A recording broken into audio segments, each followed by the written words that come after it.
আসসালামু আলাইকুম। দুপুর ২টার শীর্ষ সংবাদে স্বাগত জানাচ্ছি আমি শাহনাজ পারভীন। ৪৭তম বিসিএস এর আবেদন শুরু, ফি ২০০ টাকা। দক্ষিণ কোরিয়ায় বিমান বিধ্বস্ত, ১৮১ আরোহীর ১৭৯ জনই নিহত। কড়া নিরাপত্তায় সচিবালয় প্রবেশাধিকার নিয়ন্ত্রিত। ভোটার এলাকা পরিবর্তনে যেতে হবে না ২ উপজেলায়, ফি একবার। আরাকান আর্মির সঙ্গে কূটনৈতিকভাবে যোগাযোগ স্থাপনের এখনই উপযুক্ত সময়। মধ্যরাতে হাসিনার গ্রাফিতি মোছার চেষ্টা, পুনরায় এঁকে দিলেন শিক্ষার্থীরা। হারিস চৌধুরীর দাফন আজ। শেরপুরে বাস সিএনজি চালিত অটোরিকশার সংঘর্ষে নিহত ৫। টোল প্লাজায় ৬ জন নিহতের ঘটনায় বাস মালিক ডব্লিউ গ্রেফতার। সিলেটের সীমান্তে ভারতীয়দের গুলিতে পরপর ২ হত্যা। আগামীকাল থেকে ফের শৈত্যপ্রবাহের আশঙ্কা। এবং অবৈধভাবে বসবাসের অভিযোগে পাকিস্তানে ভারতীয় নাগরিক আটক। শুনছিলেন শিরোনাম, এবার বিস্তারিত। বড় পরিবর্তন নিয়ে ৪৭তম বিসিএস এর আবেদন শুরু হয়েছে। রোববার সকাল ১০টা থেকে অনলাইনে আবেদন প্রক্রিয়া শুরু হয়েছে। চলবে ৩১ জানুয়ারি রাত ১১টা ৫৯ পর্যন্ত। সরকারি কর্ম কমিশন সূত্রে জানা গেছে, ৪৭তম বিসিএস পরীক্ষা থেকে আবেদন ফি ও মৌখিক পরীক্ষার নম্বর কমানো হয়েছে। এই বিসিএস এর মৌখিক পরীক্ষার নম্বর ২০০ থেকে কমিয়ে ১০০ করা হয়েছে। আবেদন ফি ৭০০ টাকার পরিবর্তে ২০০ টাকা নির্ধারণ করা হয়েছে। আর ক্ষুদ্র নৃগোষ্ঠী, ভুক্ত প্রার্থী, প্রতিবন্ধী ও তৃতীয় লিঙ্গের প্রার্থীদের জন্য আবেদন ফি ধরা হয় ৫০ টাকা। দক্ষিণ কোরিয়ায় ১৮১ আরোহী নিয়ে একটি বিমান বিধ্বস্ত হয়েছে। এ দুর্ঘটনায় প্রাথমিকভাবে ২৯ জনের লাশ উদ্ধার করা হয়। শেষ খবর পাওয়া পর্যন্ত নিহতের সংখ্যা বেড়ে দাঁড়িয়েছে ১৭৯ জনে। উদ্ধার হয়েছে মাত্র ২ জন আরোহী। রোববার সকালে আন্তর্জাতিক বিমানবন্দরে অবতরণের সময় রানওয়ে থেকে ছিটকে যায় বিমানটি। খবর আল জাজিরার। জানা গেছে, আজ সকালে মুয়ান আন্তর্জাতিক বিমানবন্দরে অবতরণের সময় রানওয়ে থেকে ছিটকে যায় বিমানটি। এরপরই আগুন ধরে যায় সেটিতে। দ্রুত আগুন নেভাতে কাজ শুরু করে ফায়ার সার্ভিস। ৭ নম্বর ভবনে অগ্নিকাণ্ডের পর কড়া নিরাপত্তার মধ্য দিয়ে অফিস করছেন সচিবালয়ের কর্মকর্তা কর্মচারীরা। উপদেষ্টা, সচিব এবং সংস্থা প্রধান ছাড়া অন্য কারো গাড়ি সচিবালয়ে প্রবেশ করতে দেওয়া হচ্ছে না।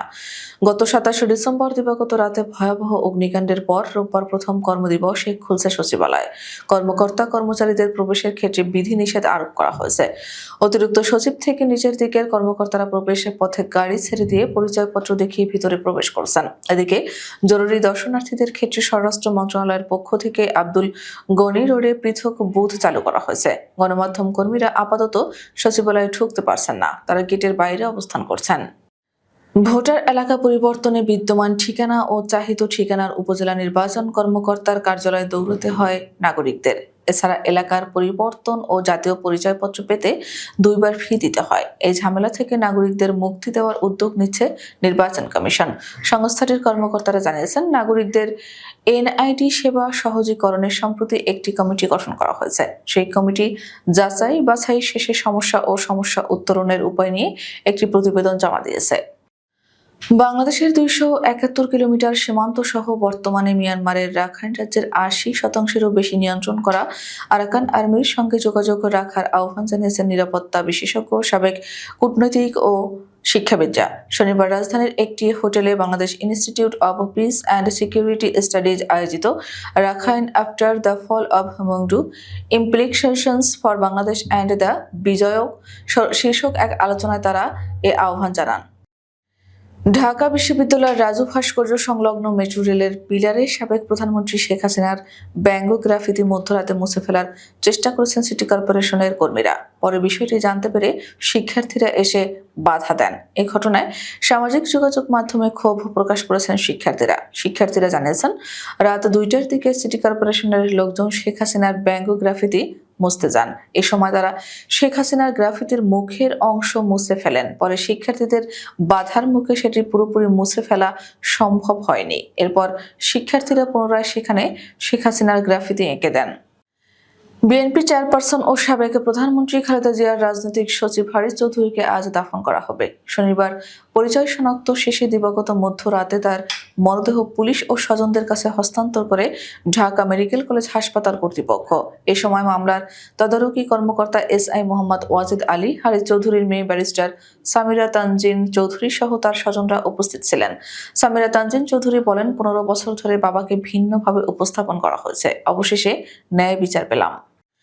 শেরপুরের সদর উপজেলায় বাস সিএনজি চালিত অটোরিকশার সঙ্গে সংঘর্ষে ৫ জন নিহত হয়েছেন।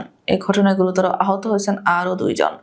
রোববার বেলা 11:30টায় শেরপুর ময়মনসিংহ মহাসড়কের ভাতাশালা এলাকায় এই দুর্ঘটনা ঘটে। জানা গেছে, রিফাত পরিবহন নামের একটি বাসের সঙ্গে যাত্রীবাহী অটোরিকশার মুখোমুখি সংঘর্ষ হয়। এই সময় ঘটনাস্থলে ৫ জন নিহত হন। এছাড়া ২ জন গুরুতর আহত হয়েছেন। তাদের উদ্ধার করে হাসপাতালে পাঠানো হয়। ঘটনাস্থলে পৌঁছেছেন সদর থানা পুলিশ সদস্যরা।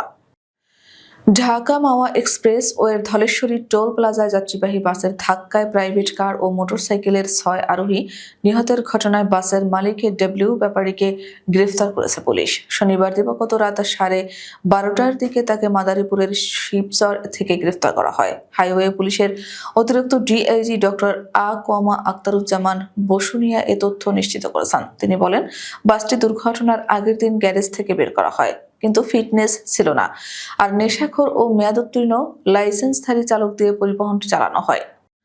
সিলেটের সীমান্ত এলাকায় ভারতীয় সশস্ত্র খাসিয়াদের গুলিতে পরপর 2টি হত্যাকাণ্ড সংঘটিত হয়েছে। এই 2 বাংলাদেশিকে হত্যা ঘটনায় সীমান্তে ক্ষোভ বিরাজ করছে। গত শুক্রবার সন্ধ্যা 6টায় গোয়াইনঘাট উপজেলার বিছানাকান্দি দমদমিয়া সীমান্ত এলাকায় এ ঘটনা ঘটে। নিহত সবুজ মিয়া গোয়াইনঘাটের ভিতরগুলো পাহাড়তলি গ্রামের আবুল মিয়ার ছেলে। স্থানীয়রা জানিয়েছেন, দমদমিয়া সীমান্তের 1261 নম্বর পিলারের প্রায় 200 গজ ভারত সীমান্তের অভ্যন্তরে সবুজ মিয়ার লাশ পড়ে থাকতে দেখা যায়। পরে স্থানীয়রা বিজিবি ও পুলিশকে খবর দেন। এর আগে গত বৃহস্পতিবার দুপুরে ভারত সীমান্তের অভ্যন্তরে খাসিয়াদের গুলিতে নিহত হন জৈন্তাপুর উপজেলার ঝিঙাবাড়ি গ্রামের মোহাম্মদ শাহাব উদ্দিনের ছেলে মারুফ মিয়া। আগামী 24 ঘন্টায় সারা দেশে রাতের তাপমাত্রা সামান্য বাড়লেও সোমবার থেকে দিন ও রাতের তাপমাত্রা কমতে থাকবে বলে জানিয়েছে বাংলাদেশ আবহাওয়া অধিদপ্তর।